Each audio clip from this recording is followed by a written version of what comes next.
సాధారణంగా ప్రతి ఒక్కరూ అలంకరణ కోసం నగలు ఏ విధంగా ఉపయోగిస్తారో ఉంగరాలు కూడా అలంకరణ కోసమే ఉపయోగిస్తారు.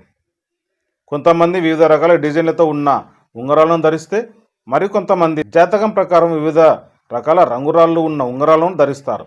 అయితే మరికొంతమంది తమ ఇష్టదైవాలకు సంబంధించిన ఉంగరాలను ధరిస్తూ ఉంటారు.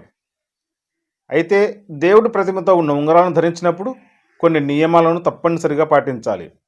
అలా నియమాలు పాటించని యెడల ఎన్నో రకాల సమస్యలని ఎదుర్కోవాల్సి వస్తుంది. దేవుడి ప్రతిమ ఉన్న ఉంగరాలను ధరించేటప్పుడు ఎటువంటి నియమాలు పాటించాలో ఇప్పుడు తెలుసుకుందాం. ఇలాంటి మరెన్నో ఆసక్తికరమైన విషయాలు తెలుసుకోవడానికి ఈ వీడియోని ఎక్కడా స్కిప్ చేయకుండా చివరి వరకు చూడండి. అలాగే మా ఛానల్ సబ్స్క్రైబ్ చేసుకోండి. ఈ వీడియో నచ్చినట్లయితే లైక్ చేయండి.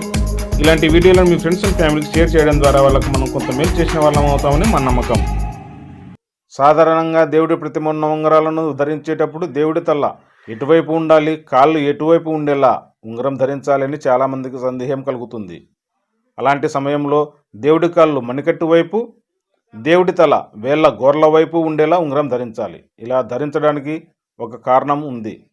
ఎందుకంటే మన చేతి వేళ్ళు ఎప్పుడూ భూమిని చూస్తూ ఉంటాయి కాబట్టి ఉంగరాన్ని అలా ధరించాలి. అలాగే దేవుడి ప్రతిమ ఉన్న ఉంగరాలను ధరించినప్పుడు ఉదయం లేవగానే వాటిని కళ్ళకు అద్దుకోవాలి. అలాంటి సమయంలో మన చేతిని మడిచి ఉంగరాన్ని కళ్ళకు అద్దుకోవాలి. అలాగే మహిళలు ఇలాంటి ఉంగరాలను ధరించినప్పుడు నెలసరి సమయంలో ఉంగరాలను తీసి పక్కన పెట్టాలి. అలాగే మాంసాహారం తింటున్న సమయంలో కూడా ఇలా దేవుడి ప్రతిమ ఉన్న ఉంగరాలను ధరించకూడదు.